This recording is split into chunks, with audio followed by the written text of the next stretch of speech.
जहां छोटी बड़ी चट्टानों से बने पर्वत एक दूसरे का हाथ पकड़े पर्वत श्रृंखला सी बनाते दिखे,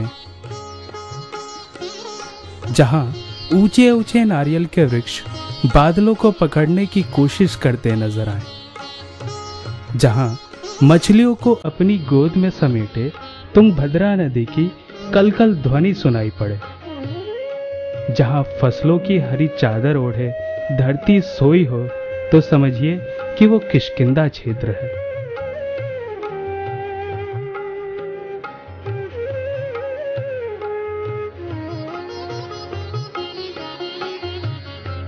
वही किष्किंधा जहां श्री राम हनुमान जी से पहली बार मिले थे।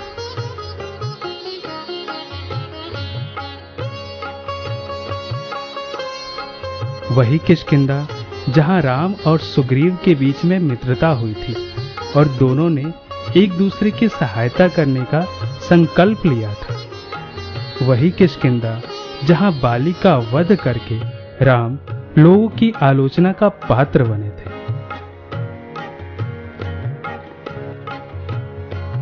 किष्किंधा का महत्व क्या कहें और कितना कहें, रामायण के एक भाग का नाम जिस जगह के नाम पर कर दिया गया हो उसका महत्व तो वैसे ही घोषित हो जाता है।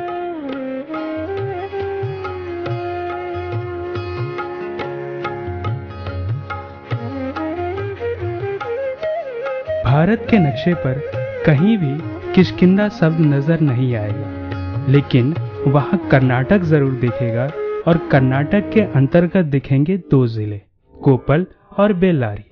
यही है किष्किंधा। किष्किंधा अब इन स्थानों का औपचारिक नाम नहीं रह गया है, इसलिए यह नाम नक्शे से गायब है, लेकिन लोगों की जुबान पर जरूर जिंदा है। किष्किंधा क्षेत्र लगभग 60 किलोमीटर के दायरे में फैला हुआ है। इसका 70% भाग कोप्पल और 30% हिस्सा बेल्लारी जिले में आता है। किष्किंधा में पहाड़ियों के बीच कई छोटे बड़े गांव बसे हुए हैं। इनमें रहने वाले लोगों का मुख्य व्यवसाय खेती है। खेती के अलावा ये नारियल और उससे बनने वाले खाद्य पदार्थ बनाने का भी काम करते हैं। किष्किंधा के निकट विजयनगर साम्राज्य के अवशेष मौजूद हैं। भारी संख्या में विदेशी पर्यटक इन्हें देखने के लिए आते हैं। किष्किंधा के स्थानीय लोग इन पर्यटकों को अपने घर किराए पर दे देते हैं। इससे भी यहाँ के लोगों को कुछ आय हो जाती है। किष्किंधा के स्थानीय लोग कन्नड़ बोलते और समझते हैं, लेकिन यहाँ ऐसे लोग भी मिल जाते हैं जिन्हें हिंदी और अंग्रेजी का अच्छा ज्ञान होता है। किष्किंधा में रामायण से संबंधित कई तीर्थ स्थल हैं। इन सभी तीर्थ स्थलों को देखना और समझना अपने आप में एक निराला अनुभव है।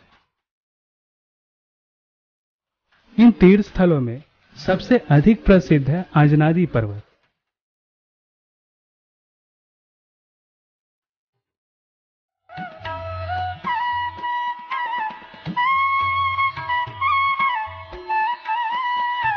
आजनादी पर्वत यह हनुमान जी की जन्मस्थली है। पुराणों के अनुसार वानरराज केसरी की पत्नी अंजनी एक योग्य पुत्र चाहती थी, इसलिए उन्होंने भगवान शंकर को प्रसन्न करने के लिए तपस्या की। तपस्या के लिए उन्होंने जिस स्थान का चुनाव किया था वो यही पर्वत था। उनकी तपस्या से प्रसन्न होकर भगवान शंकर स्वयं उनके पुत्र हनुमान के रूप में प्रकट हुए थे।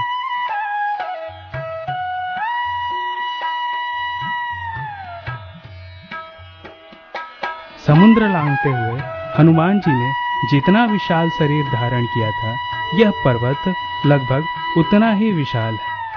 इसकी ऊंचाई लगभग 80 मीटर है। पर्वत के शिखर पर हनुमान जी का मंदिर स्थित है, जिसे जमीन से देखने से ऐसा लगता है कि मानो पर्वत ने मुकुट पहन रखा हो। लगभग 550 सीढ़ियां चढ़ने के उपरांत ही इस मंदिर तक पहुंचा जा सकता है। पर्वत पर बनी सीढ़ियों को देख ऐसा लगता है जैसे पर्वत ने सफेद फूलों की माला पहन रखी हो।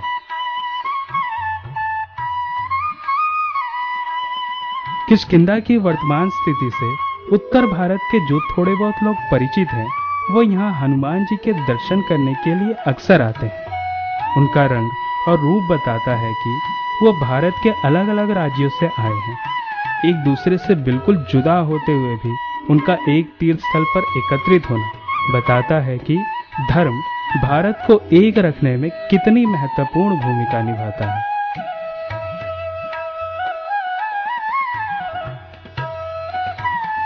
इस तीर्थ स्थल पर न केवल हिंदू बल्कि मुस्लिम और ईसाई भी नजर आते हैं।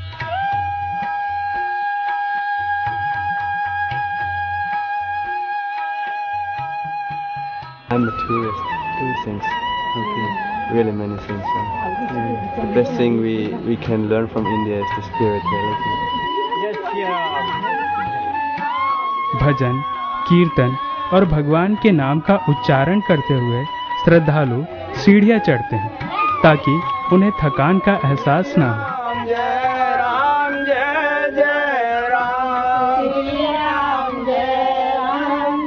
सीढ़ियों के दाएं बाएं बनी दीवारों पर लिखा भगवान राम का नाम भी उन्हें याद दिलाता है कि उन्हें भगवान का नाम लेते हुए आगे बढ़ना है।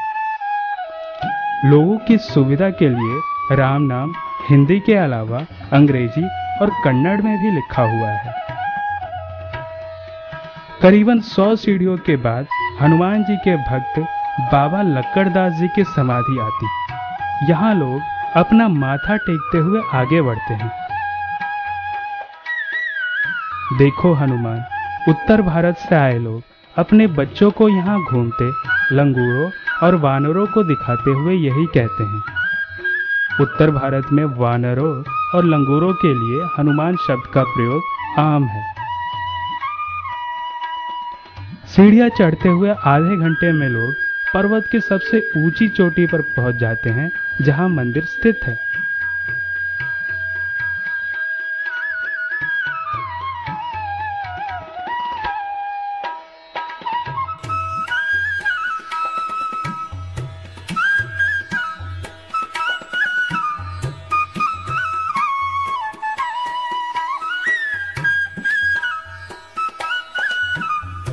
मंदिर में प्रवेश करने पर उन्हें लगभग 2 मीटर ऊंची और सिंदूर से ओत-प्रोत हनुमान जी की प्रतिमा के दर्शन होते हैं।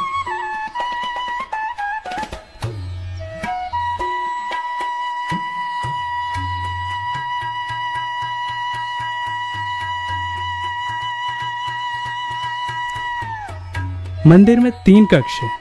एक कक्ष में हनुमान जी विराजमान हैं, दूसरे कक्ष में राम, लक्ष्मण और सीता जी की प्रतिमाएं हैं।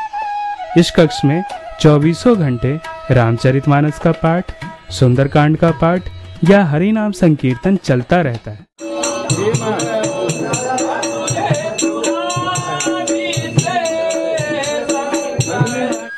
इन दोनों कक्षों के सामने माता अंजना जी का भवन है। इस भवन में माता अंजना जी की गोद में बैठे बालक रूप में हनुमान बड़े प्यारे लगते हैं। हनुमान जी की माता अंजना जी का यह भारत में इकलौता मंदिर है। मंदिर के बाहर एक वृक्ष है, जिसकी डालियों पर लोग कपड़ा बांधकर हनुमान जी से अपनी मनोकामना पूरी करने की प्रार्थना करते हैं। मंदिर के महंत स्वामी विद्यादास जी बताते हैं, आम व्यक्ति चाहते जो सुविधा हमको मिले, आने जाने की सुविधा मिले, वहाँ जाए तो कम से कम एक गिलास पानी की व्यवस्था मिले, और ये लगभग 5 साल 4 साल के अंदर में सारी व्यवस्था हुआ है। आए गए हर व्यक्ति को प्रसाद की व्यवस्था यहाँ रहता, उनकी सारी व्यवस्था पर ध्यान दिया जाता, और काफ़ी इसे आने जाने वाले लोग प्रसन्न हैं और एक दूसरे को बताते रहते, जो मनोकामना लेके आते वो भी शायद भगवान की कृपा से पूरा हो रहा है।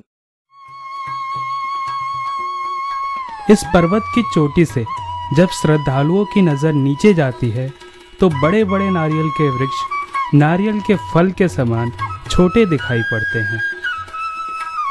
सामने तुंगभद्रा नदी अपने स्वच्छ जल से यह संदेश देने की कोशिश करती है कि ईश्वर रूपी समुद्र में मिलने के लिए अपने मन को मेरे जल की तरह स्वच्छ बनाना पड़ता है।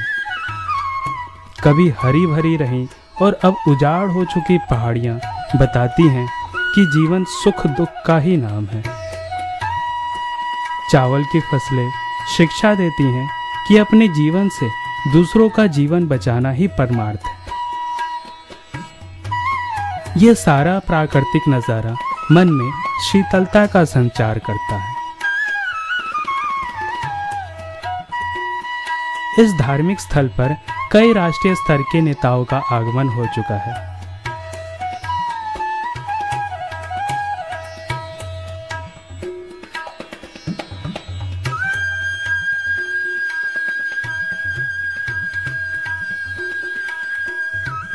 मैं समझता हूँ कि स्थान के आसपास के क्षेत्र में सौंदर्यीकरण के आधार पर न सोचते हुए संस्कृतिकरण का आधार सोचा जाना चाहिए, और इसमें यहाँ जमीन, जल, जंगल, जानवर, इन सब की ठीक बहुतायत कैसे अनुपात बढ़े, ये नंगे पहाड़ जो आसपास दिखते हैं वो हरे भरे कैसे हों, और यहाँ की ये नदी सदा नीरा प्रवहमान कैसे बच जाए, इसकी चिंता करना मेरे ख्याल से ज़्यादा ज़रूरी है, ऐसा मैं मानता हूँ। यह एक अप्रतिम चैतन्यशाली स्थान है। कोई भी आदमी अपने जीवन में अगर कोई महोन्नति की विचार रखकर यहाँ पर आता है और इस परिसर में घंटे 2 घंटे 2 दिन 1 दिन बीतता है, तो मैं निश्चित कहूँगा कि जिसका विचार ऊंचे होंगे उसके कार्य के फल भी ऊंचे ही मिलेंगे।